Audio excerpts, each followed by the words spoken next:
అదేంటబ్బా నేను నెక్ పొడవు వెడల్పులు కరెక్ట్‌గా మార్క్ చేసి, కట్ చేసి స్టిచ్ చేశానే. మరి కస్టమర్ ఏంటి మెడ జారుతుంది అని కంప్లెయింట్ ఇస్తున్నారు అని ఈ డౌట్ ఉన్న ప్రతి ఒక్కరికి ఈ వీడియోలో ఆ డౌట్‌ని క్లియర్ చేద్దాం అనుకుంటున్నా. మనము బ్లౌజెస్ అన్నీ ఒకేసారి కట్ చేసుకొని వీలు కుదిరినప్పుడు స్టిచ్ చేసుకుందాము అని చెప్పి పక్కన పెడతాము. కట్ చేసిన వాటిని స్టిచ్ చేయడానికి మనకి టైం కుదరాలి కాబట్టి ఒకరోజు అవ్వచ్చు, 2 రోజులు అవ్వచ్చు, 3 రోజులు కూడా అవుతుంది.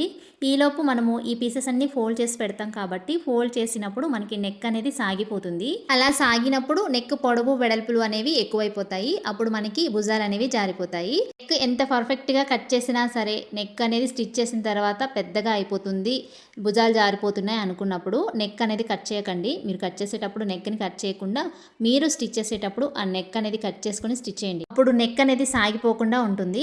ఇంకో విషయం అండోయ్, మనం ఫ్రంట్ పార్ట్ నెక్ కట్ చేసేటప్పుడు బ్లౌజ్కి ఎప్పుడైనా సరే హుక్కు పట్టి నుంచే నెక్ అనేది మార్క్ చేసుకోవాలి. ఒకవేళ నేను వీడియోలో చూపిస్తున్నట్లుగా కాజా పట్టి వైపు మార్క్ చేసుకుంటే కాజా పట్టిని వదిలేసి నెక్ అనేది మార్క్ చేసుకోవాలి.